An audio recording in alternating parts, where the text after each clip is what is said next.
start of Dracula. Welcome to CraftLit, the podcast for crafters who love books. My name is Heather Ordover, and I'm podcasting from the shores of the Potomac in Virginia, the Old Dominion.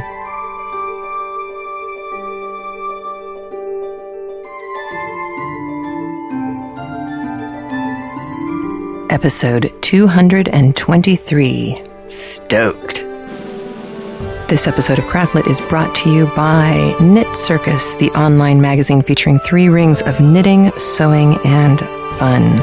You can find out more by visiting www.knitcircus.com. Also, Tea Times Creations. You can find vintage china tea stands, fittings, and more at Tea Times Creations at Etsy.com, or follow the link in the show notes. And Cool for Cats, the new novel by Andrew C. Ordover, available at Amazon, and you can follow links to that via the CraftLit show notes at craftlit.com. Hi, it's been a little while. I've been kind of busy. I'm really glad I took the extra time to do Dracula, because Dracula turns out to have way more research base to it than a lot of the books we've done, which is, not entirely all that surprising, I suppose, because, well, the book is kind of fraught, as you might expect. And that leads me to remind you that for the duration of our journey through Dracula, you should, I hate saying the word should, I'm not going to say that. It would behoove you, that's no better, to consider whether you should be listening to this with children around. I know plenty of people who listen and use the podcast for homeschooling and things like that. Be cautious with the ages of your listeners, because I will have to deal with adult subject matter. I will continue to do it in a respectful and clean manner, but it's a book for grown-ups. It's not so much a book for the Twilight crowd, if you know what I mean. At least not when you actually start looking at some of the symbology and iconography and stuff like that happens in Dracula. And let me tell you, I have listened to this book now 4 times, completely. It's really good. And Bram Stoker, or Abraham Stoker, as he was named when he was born in Ireland. See, I'm just kind of casually tossing that stuff out to you. He's really quite a good writer. And he wrote a lot of short stories, kind of like Edgar Allan Poe stories. I didn't know that about him. And so I read one of them, and holy cow, is that sucker creepy. Yowza. But more on that later. I've been saving up a whole bunch of stuff to tell you about, because lots and lots of stuff kept coming in. So just a few things before we get to the good stuff. And if you are new to the podcast and joining us as we start Dracula, this is what form the podcast takes. Usually there's crafty, kind of whatever I'm onto stuff, trying to share useful and interesting information with you. And then I get into talking about the book, and then I play the audio of the next chapter or chapters if I can fit more than one in. And that's how we make our way through these novels. And it's a lot of fun. And speaking of a lot of fun, hello, New York. I had the best time. I got to see friends of mine from Kaplan, Marna and Liz, who I haven't seen in forever. It was great. And they haven't aged at all, which is really kind of scary and makes me start to think about Dorian Gray. But it was fabulous to see them. I got to see my sister and my brother-in-law. I got to see friends. I got to see Deb. It was awesome. And Aaron Ziegler did a great job with his partner Kim, who presented Taming of the Shrew kind of variations on. And that worked really well. And I think people had a really good time conversating. I'll just make up a word about the texts. I know in the afternoon, people kind of came and showed up for different sets of activities. We had music in the evening, we had poetry in the afternoon, and we had Aaron doing Shakespeare in the morning. And the people who were there for the poetry section, my pal Dave, who went to UCLA with me, who has a beautiful voice. He came and read sea poetry, and he just did lovely work. He's really, really good with poetry, and so it was so nice because it wasn't just he read and then we all just kind of talked around him. I mean, he really was part of the conversation, and it's very interesting because one of the things that he came to was that Rime of the Ancient Mariner, probably owing to the fact that Coleridge was in some alternate state of reality most of the time, that Rime of the Ancient Mariner really is not written to be read out loud. That the rhythms are odd and unnatural, unlike Shakespeare, where the rhythms are very natural, so natural that you often can't tell that you're listening to verse. Rime of the Ancient Mariner really forces you to do some weird things with rhyme and with rhythm that are not naturally tenable for out loud speaking. And it was interesting because I have a much better time reading that poem on the page than I do listening to it out loud. And I think it's the only time that's ever happened to me with a text. I really enjoy listening to books, obviously. But yeah, so that was kind of fun. And I really do hope it's a show we can take on the road, because I know everywhere I could possibly go, there are actors who would be happy to spend a day just having people listen to them and talk to them about what they're working on and reading. And it's really nice to be able to just sit and knit and have, it's not a stitch and bitch group, there's a focus to it. There's a text, there's something to talk about, and everybody has such interesting opinions. And of course, because CraftLit people are just better, there's no cantankerous, like, well, that's not what it means. Everybody's really kind of adding to the general consensus, and it was wonderful. So if you couldn't make it to the one in New York, I will be creating some kind of a plan or a plot or a order of ceremonies kind of thing that I'll put up on the CraftLit website at craftlit.com.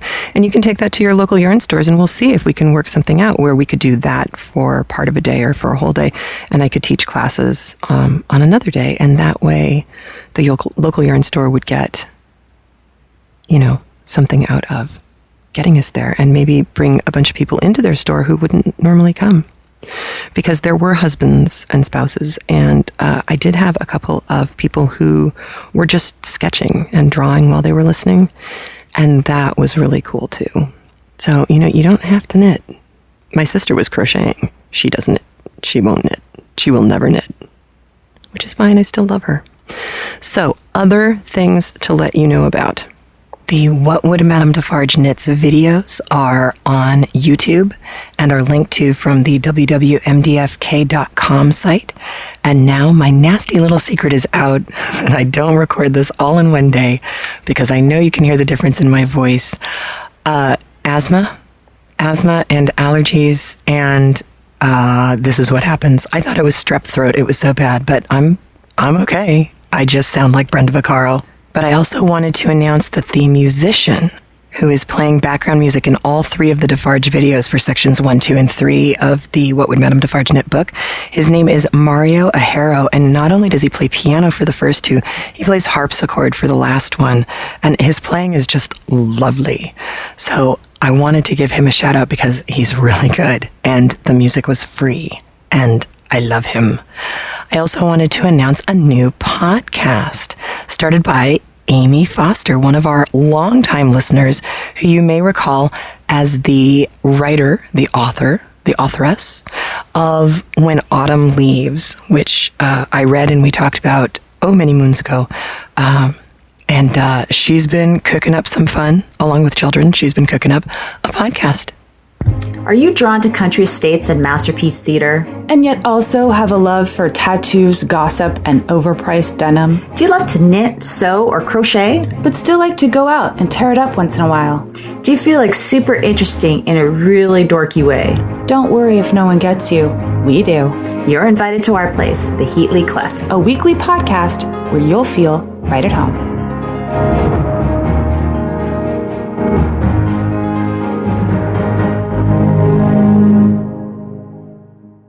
So yay, Amy. I'm always excited when you guys start new podcasts, and I am always happy to play promos, so don't ever hesitate. If you start a podcast or some new venture and you want it announced, please let me know. Let's see. Oh, my husband has released a book. It is called Cool for Cats. It is a murder mystery. It is for grown-ups, just like Dracula. There are bad words in it.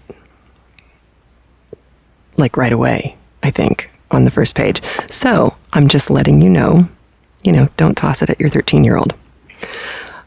Tanya, who you may know from Cast On as the partner of Brenda Dane, she sent me an email asking me to share something with you. And of course, Tanya is fabulous, and therefore I oblige. Because who can say no to a fabulous Welsh woman, is what I'm saying. So Tanya got something called a Benbow tripod. I had not heard of these. They are massive and massively cool. And the whole purpose of getting this was to be able to do kind of the over-the-shoulder shots, the kind of things that you really need to have to be able to do the here, watch my hands as I complete some intricate task on the desk kind of thing, or here, watch as I knit this very complicated thing. I have tried doing this myself, and I can attest to the fact that without the proper equipment, this is incredibly difficult to pull off. Well, Tanya and Brenda made a lovely little video. You probably heard about Brenda Dane's Knitter's Manifesto and the CD that came out with it. And so this video is showing how to make the sound diary for the Knitter's Manifesto. And it's a really cool folding job. It is very much like the triple quick books that I talked about a while ago, or some of the pocket mods that you'll find. There's Moleskine pocket mods, and then there's other Getting Things Done pocket mods that are out there. It's a really, really cool way to make a book that has a cover and interior pages out of regular sheets of paper. I guess it's A4 paper in the UK and 8.5 by 11 size paper here in the US. So take a look at that video. I link to it from the show notes. And I collected some really cool things from listeners. One is that on Ravelry, Irish Clover, Susie's been to where Bram Stoker was born and stuff. And so she has all sorts of pictures that she shared with me, and I'll be putting those up kind of as we go along. I'm also trying to compile maps and photographs of locations for Dracula, because the book is actually based in real locations, which I think is kind of cool. So there's that. Also on Ravelry, Cheeky Redhead, who's a longtime listener, she created her very own creepy playlist. So it's good songs that are creepy songs that are great to listen to while you're listening to something like Dracula. And I am going to put her list in the show notes. And then she was very much hoping that everybody else would also add creepy songs in the comments section of the show notes, because, it's hard to come up with an exhaustive list on your own. I think she's actually done it, but take a look and see if there's a creepy song that you think of that isn't already on there, and then add it so that we can all enjoy the creepiness together. I also wanted to let you know that Katie over at Yarn Love has been doing yeoman service. She's really been working her hands off. She's got some gorgeous new colorways up. And I didn't even tell her I was going to say any of this. I've been drooling really over her last 2 emails. So if you haven't gone over to Yarn Love, oh, please do. It was really, really, really good. And on the shameless self-promotion side of things, the side that I really, really stink at, I need to hire somebody to do marketing or PR for me, because I am so happy to tell you all sorts of cool things that other people are doing, and then I get totally weird about the stuff that I'm doing, at least stuff that includes money.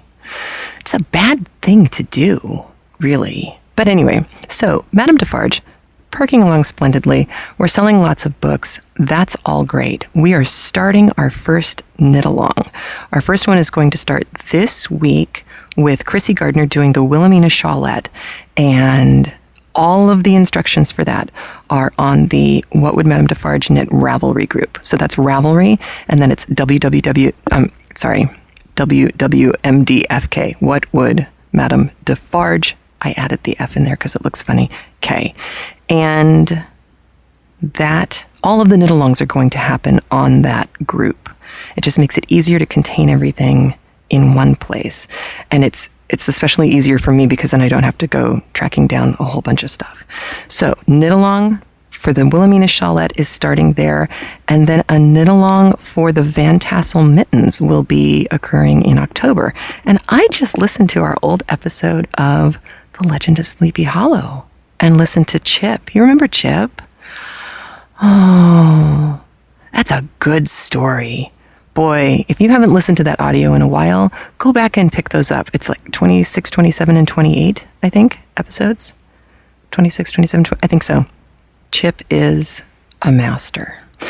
And on the shameless promotion side, please, please, please, and this, it's not just for me, it's for everyone. If you know anyone who has a small business and you can't afford to buy their stuff or anything like that, there is a very important way that you can support people who are starting out in businesses or running small businesses or, doing anything that that is smaller than a major corporation. The big corporations, I don't know if you've noticed what's been happening on Google, but it's very hard to find information that hasn't been paid for. And it's very hard to find informative pages. I mean, you can still find Wikipedia, but it's very hard to find informative pages the way it was possible to do so just, I don't know, even a year ago, where I'm getting these kind of clearinghouse sites that are mostly ads and that aren't, in fact, providing the information that I wanted, but they've somehow figured out how to jury-rig the search engine. They somehow have figured out code to put into their web pages that put them at the top of the ranking list. And you have to dig pages and pages and pages until you find what you're actually looking for. I am not happy with that. If anybody knows of a good search engine system that is using a different algorithm from Google, significantly different enough that you don't get the same results at all, I would be fascinated to give that a test run because it's really starting to get irksome. And this all comes down to this. If someone were to Google free literature podcast, CraftLit would never come up. Or, not until pages and pages and pages later, which is frustrating. But it goes along with the other stuff, books, patterns. If you have pattern writers on Ravelry who you like, favorite them. If there's a particular pattern you like, tweet about it. If there's a particular book you like, go to Amazon and write a review.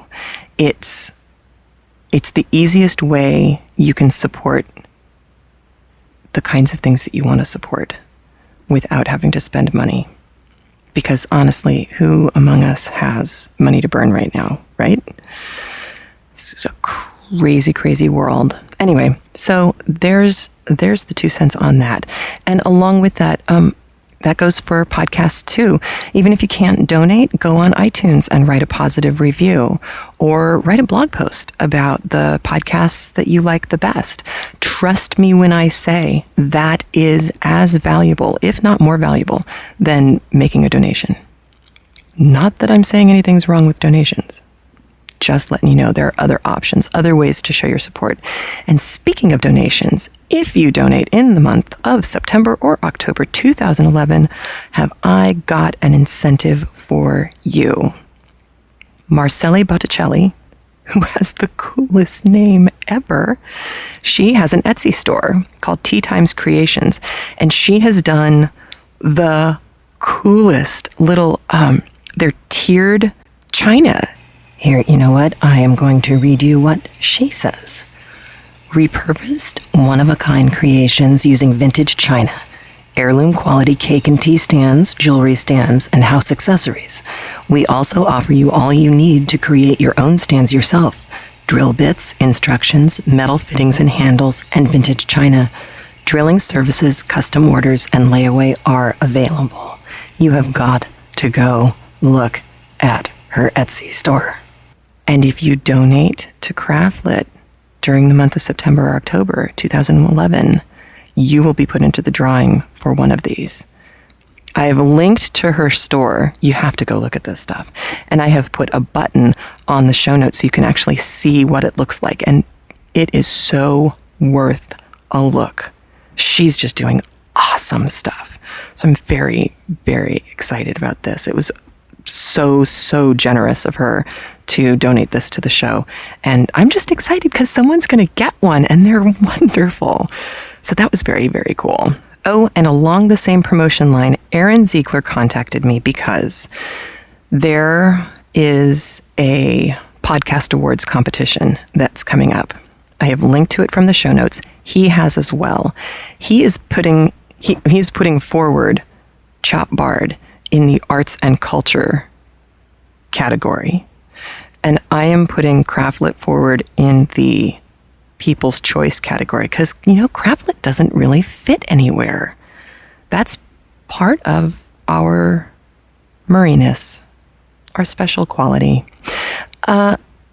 Please consider taking a few moments to follow the link and vote for our podcasts. What we're really hoping is that we both either do well or win in our categories because we're so on the same side of the struggle with literature and with what we spend our free time doing that I think we both feel like we complement each other really well. And having gotten a chance to meet Aaron and Shannon, his producer, in person in New York and really, spend a good chunk of time with them, I feel even more solid about really chatting up Chop Bard. What Aaron is doing is really, really good, important work.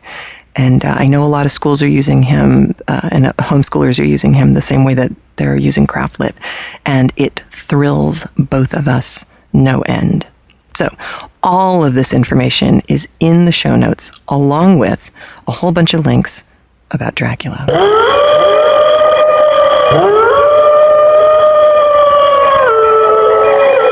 Dracula. Here we go. Dracula. Dracula is awesome and complicated and grown up, and so much misinformation is out there. I really had to do some digging to get to scholars who know what they're talking about, because there are a lot of people in scholar clothing who posited some questions which people then took as fact. It's kind of like the echo chamber of our media, where somebody said, Al Gore said that he invented the internet, which isn't what he said, but it doesn't matter because that's a better story.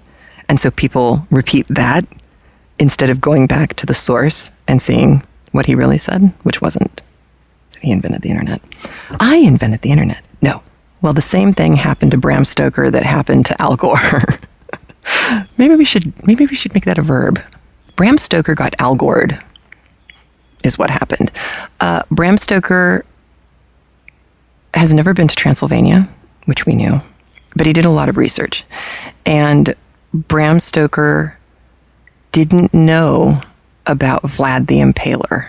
Now, I know this is going to crush you, and it upset me too, and I had to kind of come to terms with that.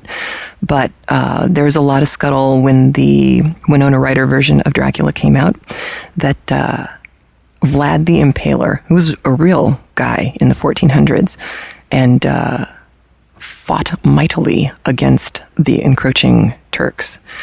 There was a lot of talk that had been the beginning of the Dracula myth, and that Bram Stoker just kind of drew on that. Well, sort of and sort of not.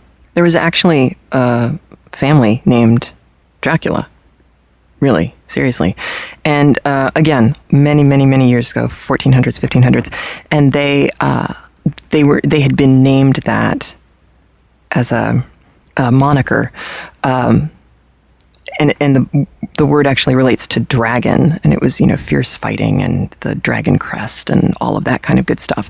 And he just really liked the name up until the point that he came across this in a library in Whitby, England, which is going to make more sense to you shortly.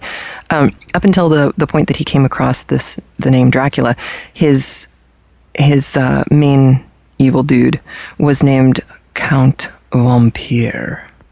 And I think we can all agree that Count Dracula sounds way better. And he clearly thought it sounded way better because he immediately went back and crossed out vampire everywhere in his manuscript and replaced it with Dracula.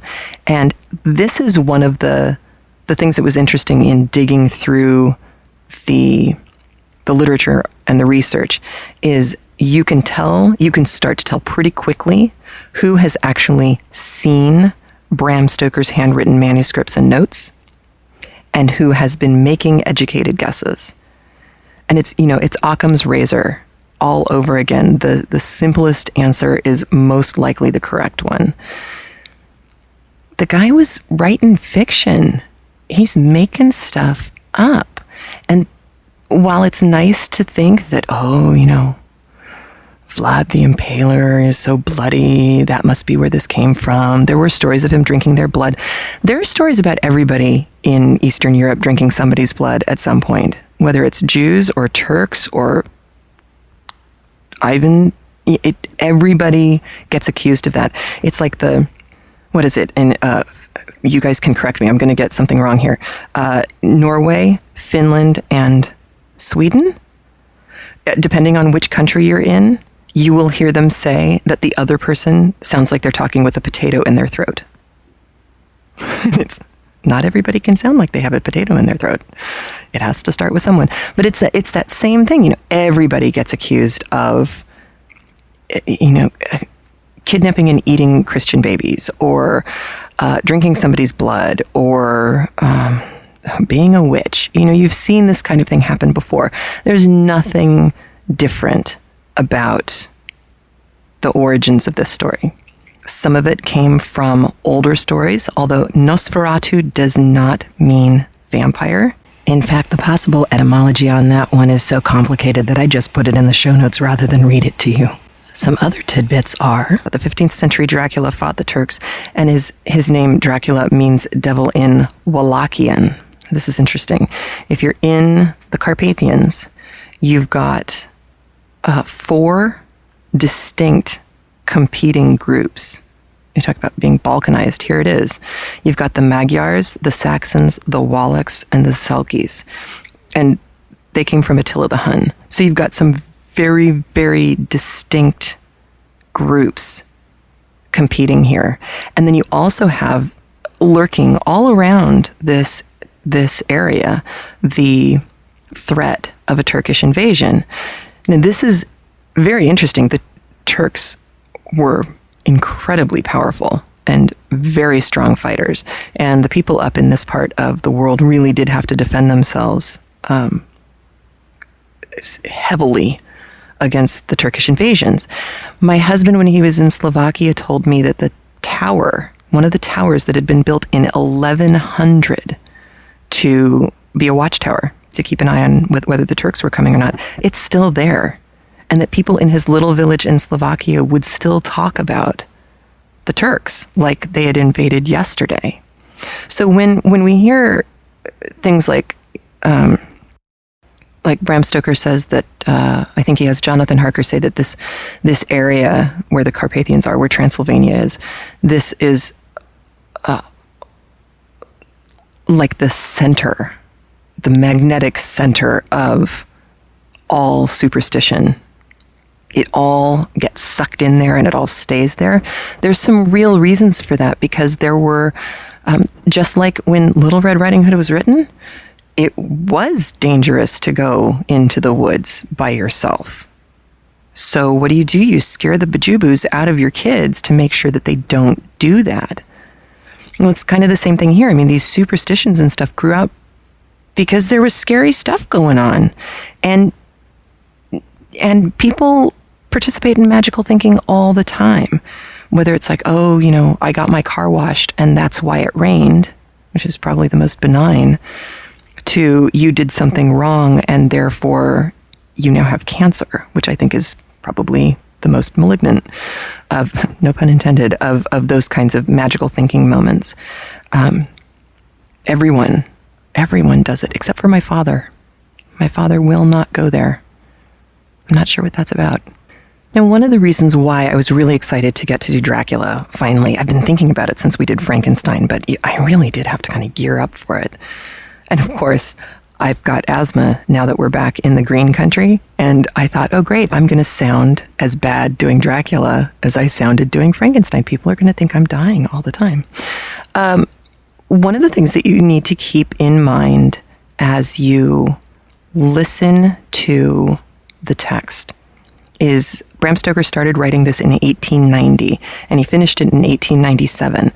And because of that time, you will find in some ways this book to be ever so much creepier than Frankenstein because it is closer to us. And by that, I mean you will hear things like Jonathan Harker talk about taking pictures with his Kodak. And people can telegram each other.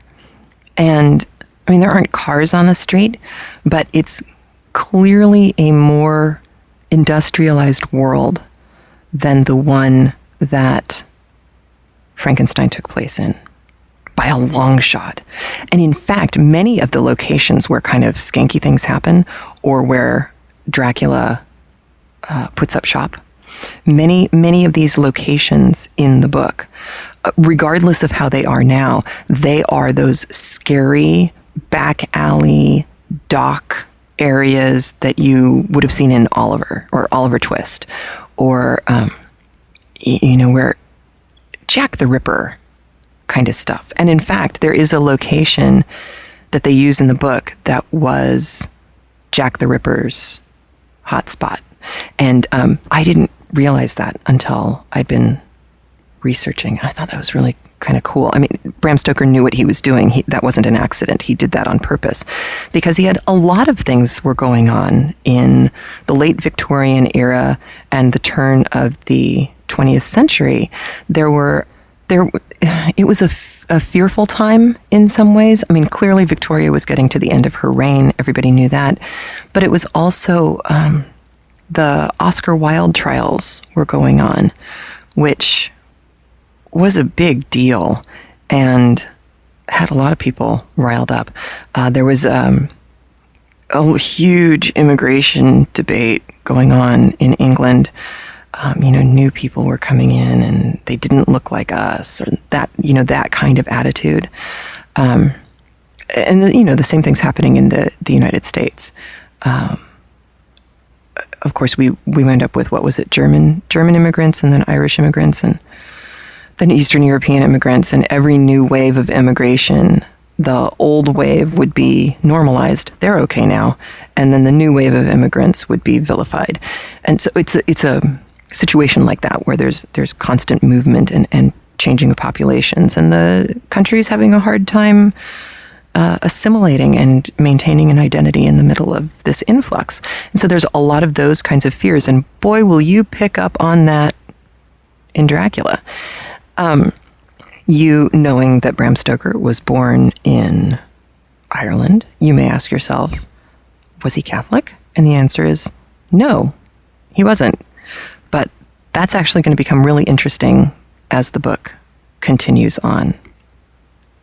His mom evidently was born in a village and grew up in a village where there had been when she was alive, there was a horrible cholera epidemic. And people were dropping dead right, left, and center. You can see why this is not a podcast for children anymore, right? So people are dropping dead right, left, and center.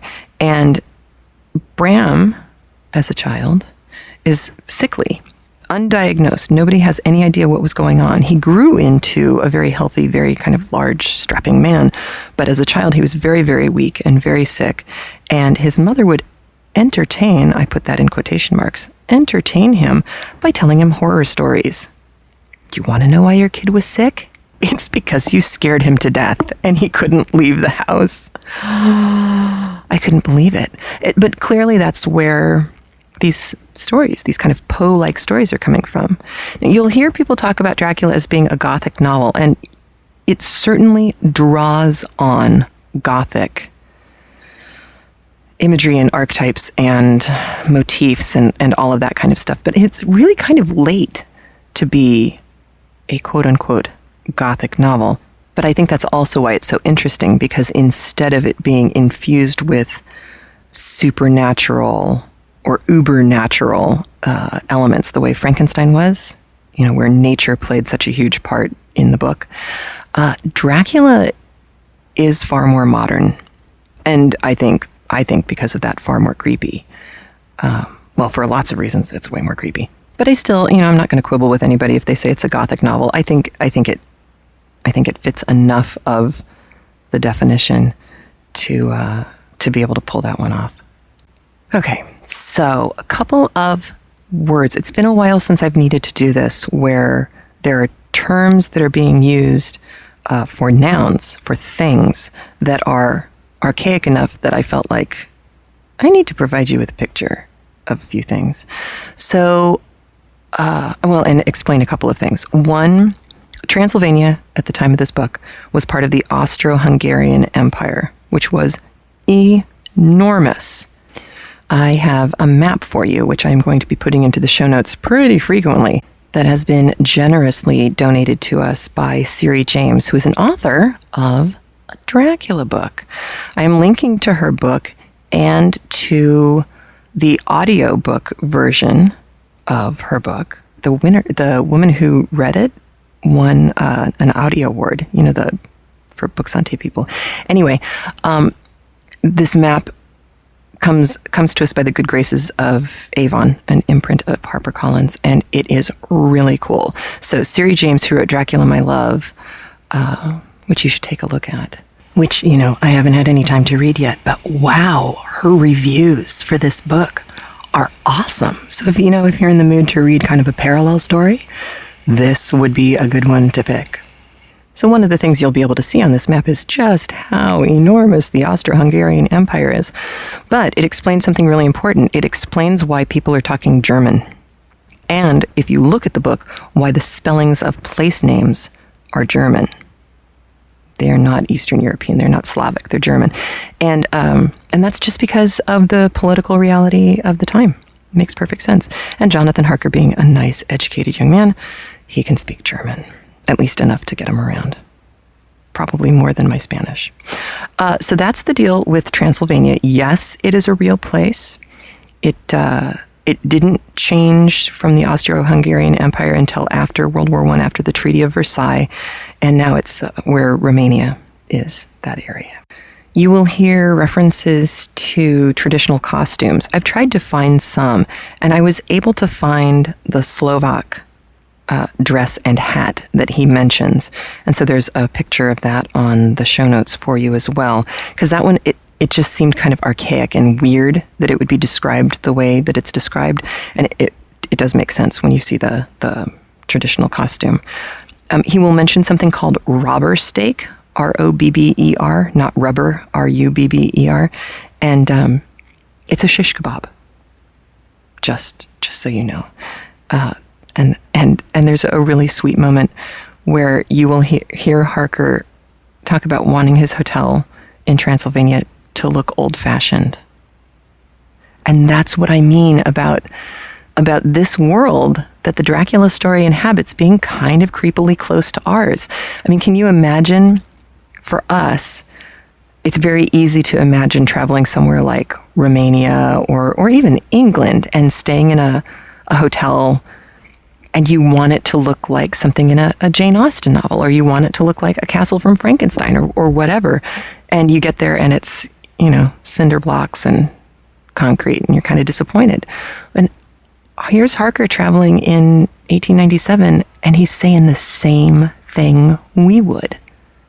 And that's just, it brings it all together. We are not all that different. There are a few things that are different. Plumbing is probably pretty different. And antibiotics. Antibiotics are very different. But aside from that. Oh, one other thing I've provided you with a picture of is a caleche. It's a small carriage, and I have a picture on the show notes. Okay, so I am now going to play you the audio. This audio was pretty hard fought. The podcast would have been out a week earlier, but my Jonathan Harker dropped out the day I was recording. So massive apologies for how long it took for me to find a replacement Dr. Harker. I do have replacement audio for Dr. Seward and for Van Helsing, just because the people who did the readings on the LibriVox audio for those characters, it was challenging to listen to. So I went and found other better people for you, and that included Jonathan Harker. We begin the story of Dracula with Jonathan Harker's journal. Bram Stoker's Dracula, read by John Scholes. Chapter 1. Jonathan Harker's Journal. 3rd of May, B Streets. Left Munich at 8:35 p.m. on the 1st of May, arriving at Vienna on the next morning. Should have arrived at 6:46, but train was an hour late. Budapest seems a wonderful place from the glimpse which I got of it from the train and the little I could walk through the streets. I feared to go very far from the station as we had arrived late and would start as near the correct time as possible. The impression I had was that we were leaving the west and entering the east, the most western of splendid bridges over the Danube, which is here of noble width and depth, took us amongst the traditions of Turkish rule. We left in pretty good time and came after nightfall to Klausenberg. Here I stopped for the night at the Hotel Royal. I had for dinner, or rather supper, a chicken done up some way with red pepper, which was very good, but thirsty. Memo: get recipe for Mina. I asked the waiter, and he said it was called a paprika Händel, and that, as it was a national dish, I should be able to get it anywhere along the Carpathians. I found my smattering of German very useful here. Indeed, I don't know how I should be able to get on without it. Having some time at my disposal when in London, I had visited the British Museum and made search among the books and maps in the library regarding Transylvania. It had struck me that some foreknowledge of the country could hardly fail to have some importance in dealing with the noble of that country. I find that the district he named is in the extreme east of the country, just on the borders of 3 states, Transylvania, Moldavia, and Bukovina, in the midst of the Carpathian Mountains, one of the wildest and least known portions of Europe. I was not able to light on any map or work giving the exact locality of the Castle Dracula, as there are no maps of this country as yet to compare with our own Ordnance Survey maps, but I found that Bistritz, the post town named by Count Dracula, is a fairly well-known place. I shall enter here some of my notes, as they may refresh my memory when I talk over my travels with Mina. In the population of Transylvania there are 4 distinct nationalities: Saxons in the south, and mixed with them the Wallachs, who are the descendants of the Dacians, Magyars in the west, and Zelkelis in the east and north. I am going among the latter, who claim to be descended from Attila and the Huns. This may be so, for when the Magyars conquered the country in the 11th century, they found the Huns settled in it. I read that every known superstition in the world is gathered into the horseshoe of the Carpathians, as if it were the centre of some sort of imaginative whirlpool. If so, my stay may be very interesting. Memo: I must ask the Count all about them. I did not sleep well, though my bed was comfortable enough, for I had all sorts of queer dreams. There was a dog howling all night under my window, which may have had something to do with it, or it may have been the paprika, for I had to drink up all the water in my carafe and was still thirsty. Towards morning I slept and was wakened by the continuous knocking at my door, so I guess I must have been sleeping soundly then. I had for breakfast more paprika, and a sort of porridge of maize flour which they called mamaliga, and an eggplant stuffed with forcemeat, a very excellent dish which they called impletata. Memo: get recipe for this also.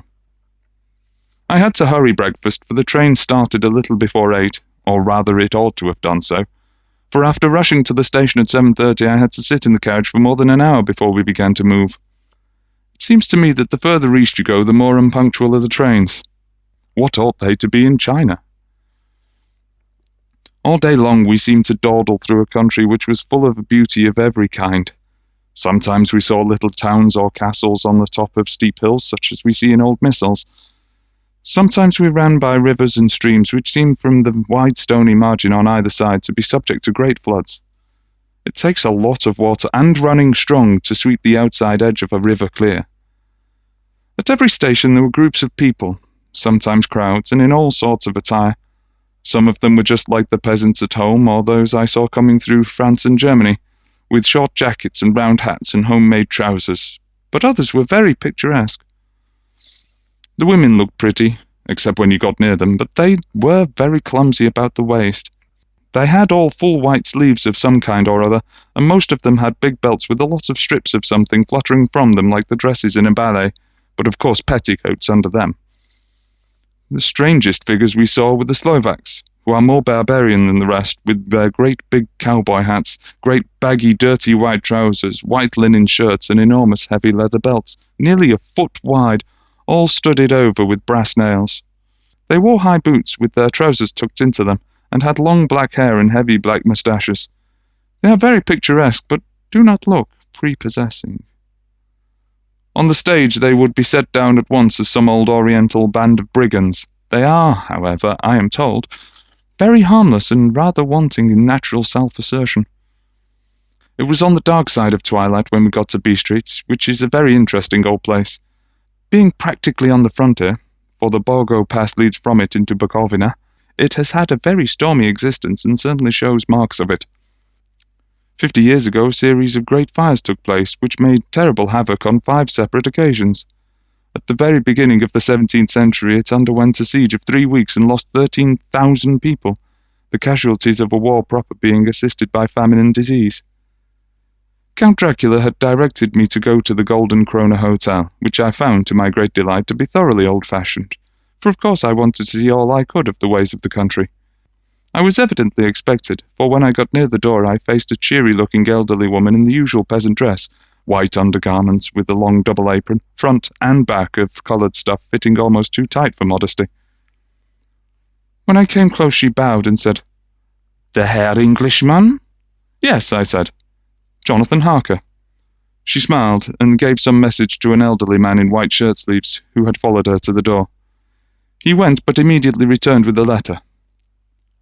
"My friend, welcome to the Carpathians. I am anxiously expecting you. Sleep well tonight. At 3 tomorrow the diligence will start for Bukovina. A place on it is kept for you. At the Borgo Pass my carriage will await you and will bring you to me. I trust that your journey from London has been a happy one, and that you will enjoy your stay in my beautiful land. Your friend, Dracula."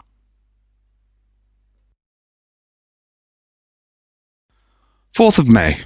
I found that my landlord had got a letter from the Count, directing him to secure the best place on the coach for me, but on making inquiries as to details he seemed somewhat reticent, and pretended that he could not understand my German. This could not be true, because up to then he had understood it perfectly. At least, he answered my questions exactly as if he did. He and his lady-wife, the old lady who received me, looked at each other in a frightened sort of way. He mumbled out that the money had been sent in a letter, and that was all he knew. When I asked him if he knew Count Dracula, and could tell me anything of his castle, both he and his wife crossed themselves and, saying that they knew nothing at all, simply refused to speak further. It was so near the time of starting that I had no time to ask anyone else, for it was all very mysterious and not by any means comforting. Just before I was leaving, the old lady came up to my room and said in a very hysterical way, "Must you go? Oh, young Herr, must you go?" She was in such an excited state that she seemed to have lost her grip of what German she knew, and mixed it all up with some other language which I did not know at all. I was just able to follow her by asking many questions. When I told her that I must go at once, and that I was engaged on important business, she asked again, "Do you know what day it is?" I answered that it was the 4th of May. She shook her head as she said again, "Oh yes, I know that, but do you know what day it is?" On my saying that I did not understand, she went on, "It is the eve of St. George's Day. Do you not know that tonight, when the clock strikes midnight, all the evil things in the world will have full sway? Do you know where you are going and what you are going to?" She was in such evident distress that I tried to comfort her, but without effect. Finally she went down on her knees and implored me not to go, at least to wait a day or two before starting. It was all very ridiculous, but I did not feel comfortable. However, there was business to be done, and I could allow nothing to interfere with it. I therefore tried to raise her up, and said, as gravely as I could, that I thanked her, but my duty was imperative, and that I must go. She then rose and dried her eyes, and taking a crucifix from her neck offered it to me. I did not know what to do, for, as an English churchman, I have been taught to regard such things as in some measure idolatrous, and yet it seemed so ingracious to refuse an old lady meaning so well and in such state of mind. She saw, I suppose, the doubt in my face, for she put the rosary around my neck and said, "For your mother's sake," and went out of the room. I am writing up this part of the diary whilst I am waiting for the coach, which is, of course, late, and the crucifix is still around my neck. Whether it is the old lady's fear, I do not know, but I am not feeling nearly as easy in my mind as usual. If this book should ever reach Mina before I do, let it bring my goodbye. Here comes the coach! 5th of May, the castle. The grey of the morning has passed, and the sun is high over the distant horizon, which seems jagged, whether with trees or hills I know not, for it is so far off that big things and little are mixed. I am not sleepy, and as I am not to be called till I awake, naturally I write till sleep comes.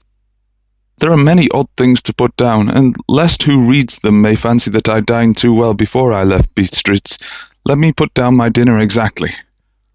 I dined on what they call robber steak.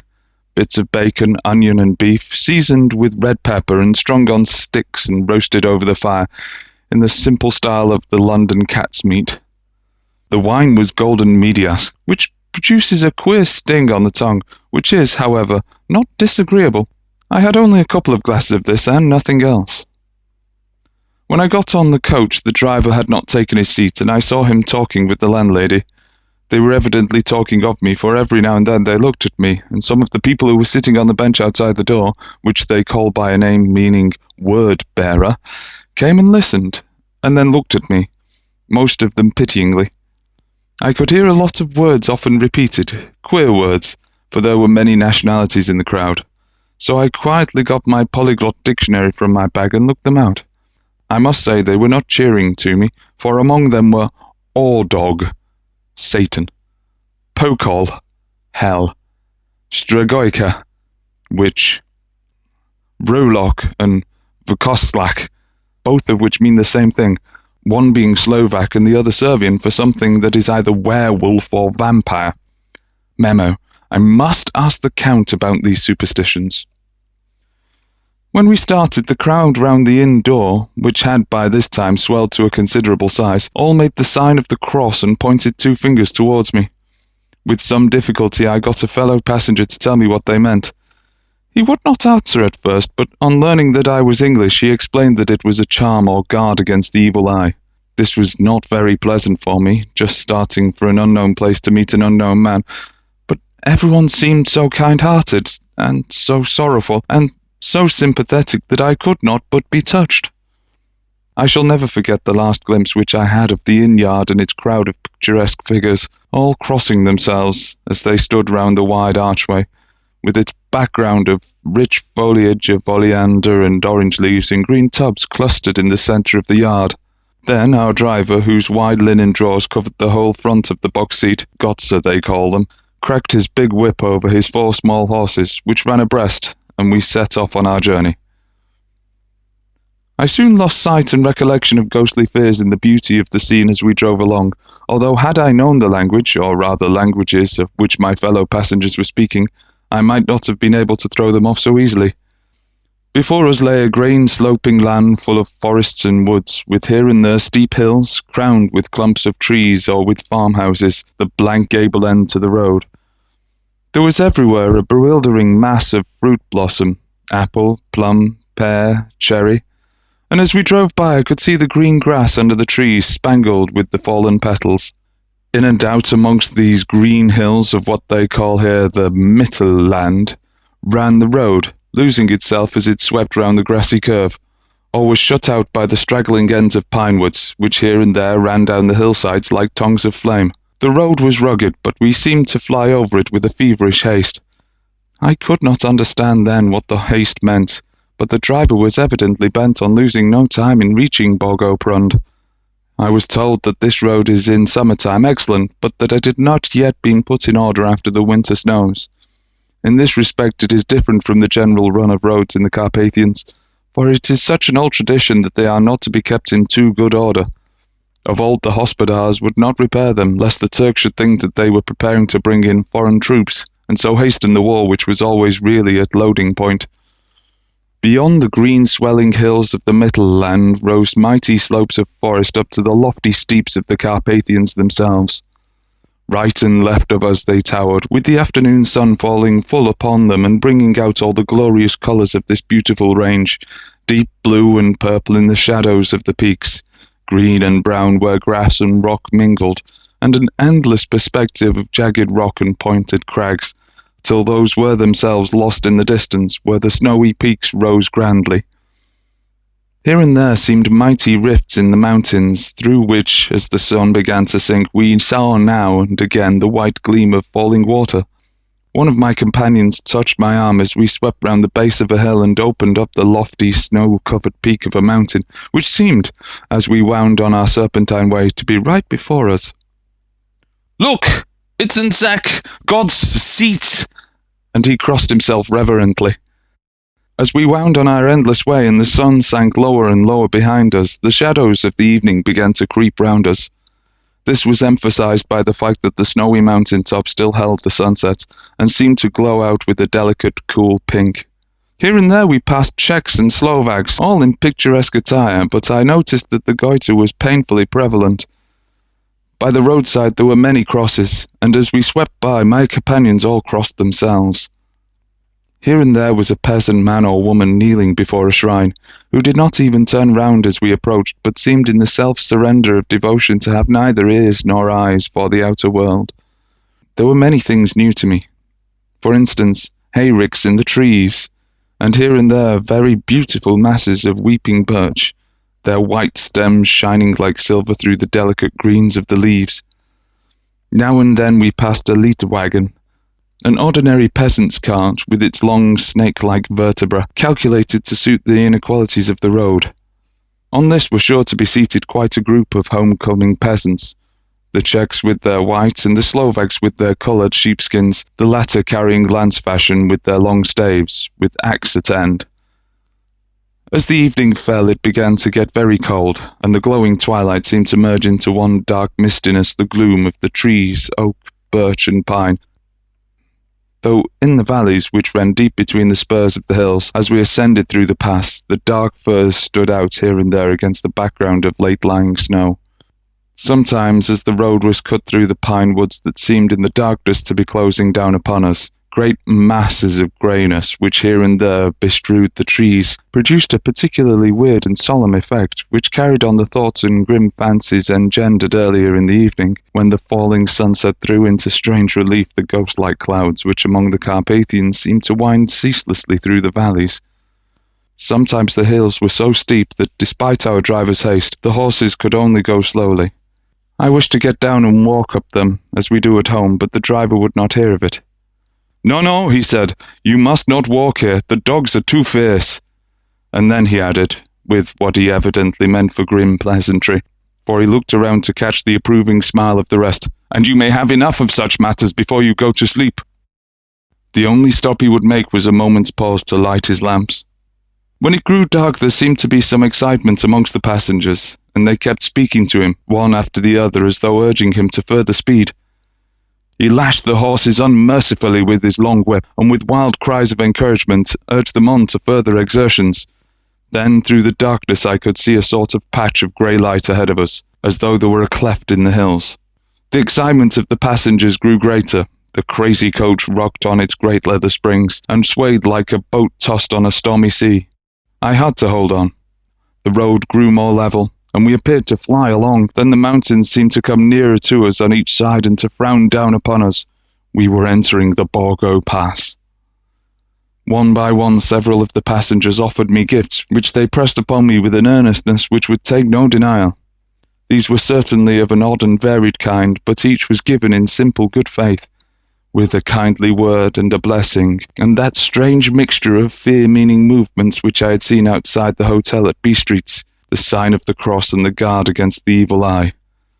Then, as we flew along, the driver leaned forward, and on each side the passengers, craning over the edge of the coach, peered eagerly into the darkness. It was evident that something very exciting was either happening or expected, but though I asked each passenger, no one would give me the slightest explanation.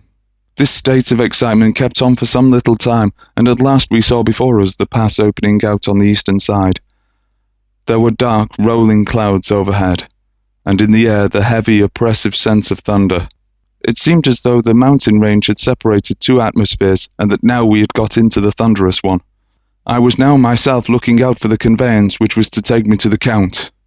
Each moment I expected to see the glare of lamps through the blackness, but all was dark. The only light was the flickering rays of our own lamps, in which steam from our hard-driven horses rose in a white cloud. We could now see the sandy road lying white before us, but there was on it no sign of a vehicle. The passengers drew back with a sigh of gladness, which seemed to mock my own disappointment.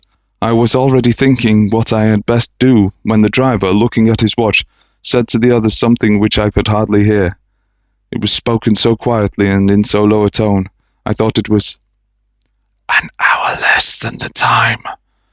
Then, turning to me, he said in German worse than my own, "The Herr is not expected after all. He will now come on to Bukovina and return tomorrow or the next day.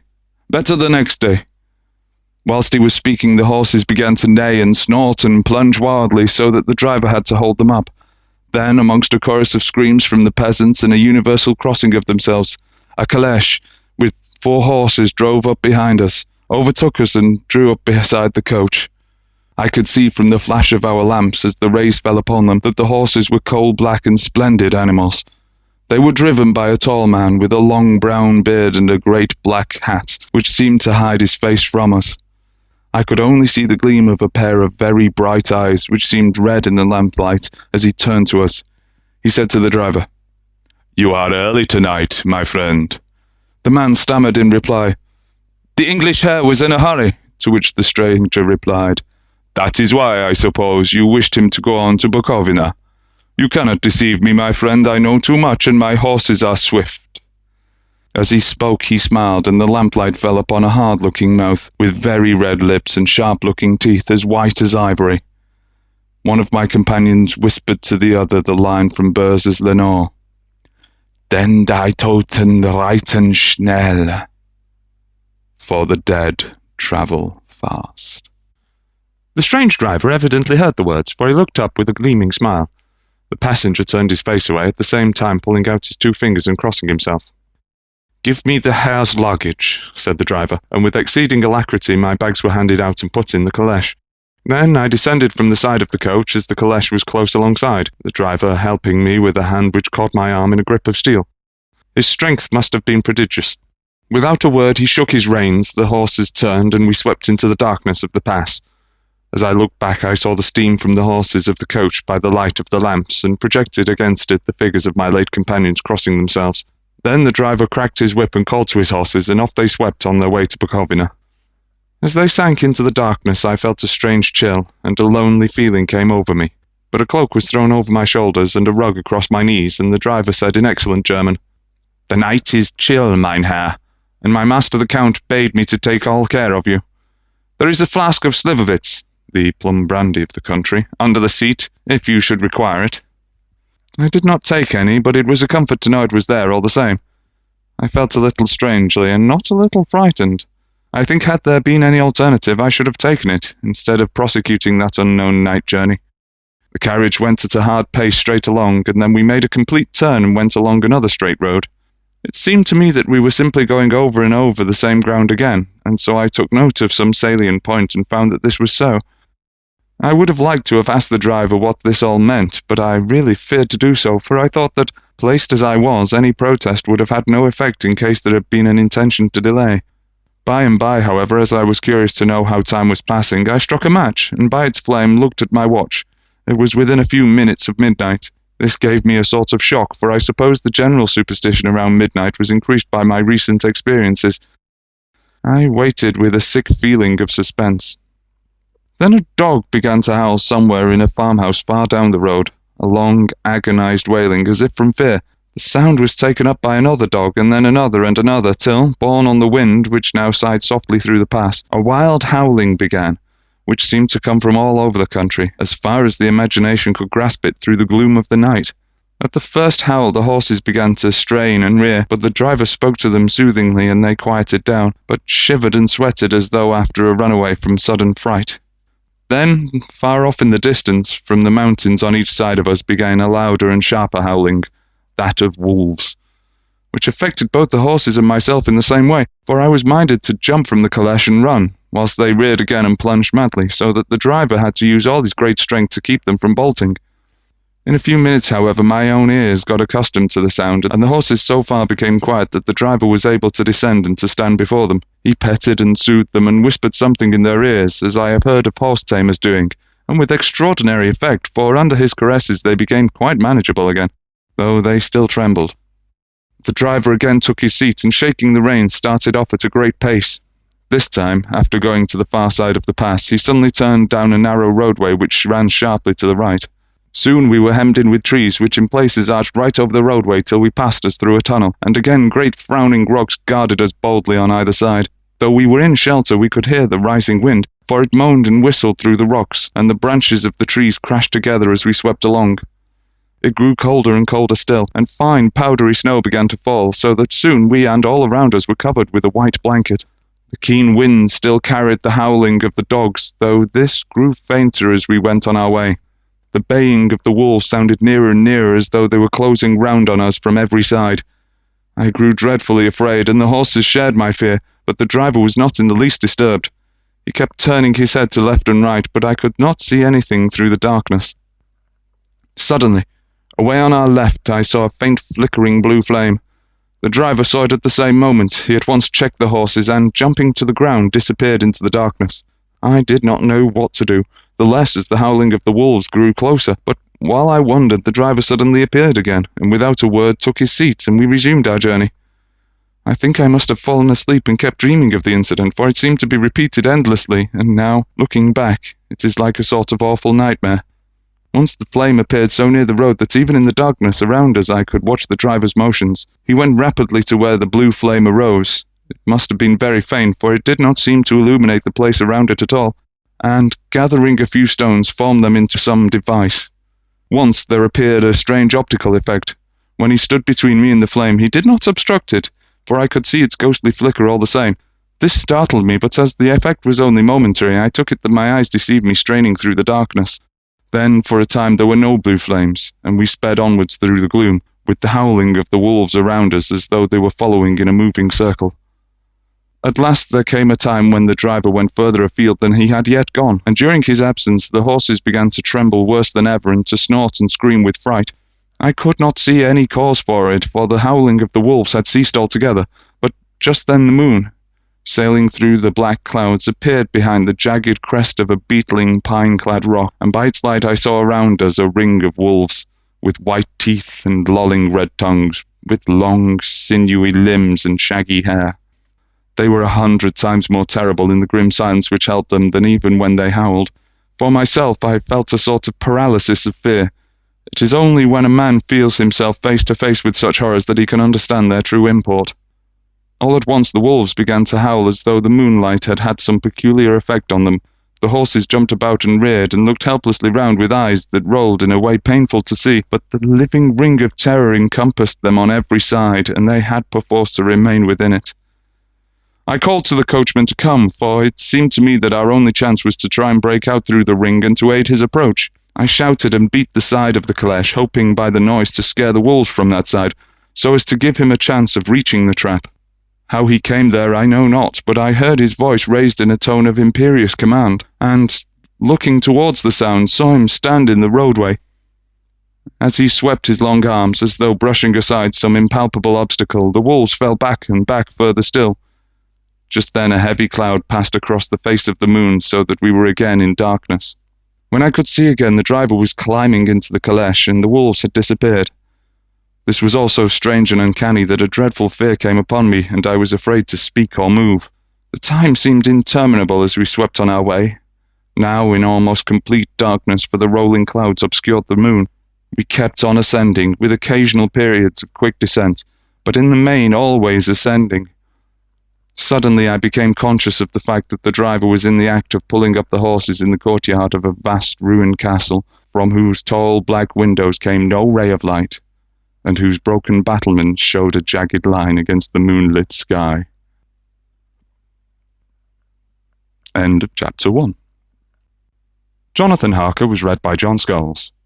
John Scholes is a freelance writer, actor, director, and all-round evil person, and has never been arrested for molesting chickens. You can find further insanity from John Scholes at www.vaguenet.com. Thank you. I hope you have enjoyed our first chapter of Dracula. I absolutely feel at this point like my voice is accompanying Dracula beautifully now that I sound all husky and mysterious. Wasn't John a wonderful reader? Oh, I'm so excited. And we have to send our thanks to Ms. Adams on Ravelry, also known as Sharon, who a bunch of us met on the trip to London, Bath and Wales. She of the colorful hair and clothing and everything. She's the one who hooked me up with John, and boy, did she come out of nowhere and save our butts. And John has just done yeoman service. If you go and read his blog, you'll see he's been going through quite a rough time, but really pulled out all the stops for us, and we will get to hear more of him as the book progresses. So Jonathan Harker, you don't know yet, but you will know soon a lot more about Jonathan and his home life.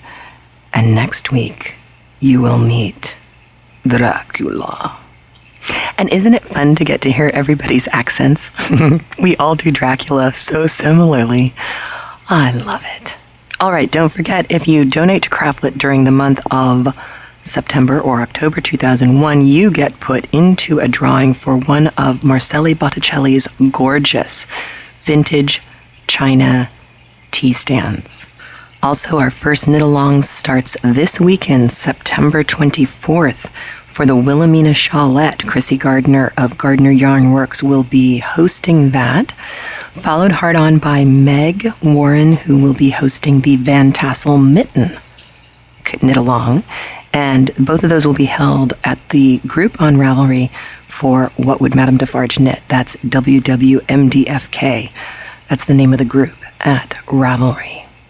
Also, you'll find links in the show notes to my husband's first novel ever released, Cool for Cats. It is not a book for children, just letting you know. Also, you'll find links to Knitting Socks from Around the World, which has my socks on its cover. I'm so excited about that. And of course, links to What Would Madame Defarge Knit, on sale now pretty much everywhere online. And we're getting into more and more local yarn stores. If you go in and ask for it, they will get it. Same with places like Barnes & Noble. If you go and ask for it, they can get it for you. All right, I'm off to drink a lot of tea and do a little more research, pay some bills, drink a little more tea, stuff like that. I hope you have a great week. I will talk to you very soon, and I will bring back more of Dracula. Please remember to support the people who support CraftLit. Visit Knit Circus online magazine, offering 3 rings of knitting, sewing, and fun. You can check out the latest issue at www.knitcircus.com. And What Would Madame Defarge Knit? A new book of knit and crochet patterns coming to you from the CraftLit family. And please visit the blogs and sites of CraftLit supporters. Those links can be found in the sidebar of the show notes. The show notes can be found at craftlit.com. CraftLit can also be accessed by its own Android and iPhone application. You can purchase it at the iPhone or iTouch application store, or you can subscribe free at iTunes. CraftLit is made possible by the generous support of its listeners, and for that, I am truly grateful. And remember, if your hands are too busy to pick up a book, at least you can turn one.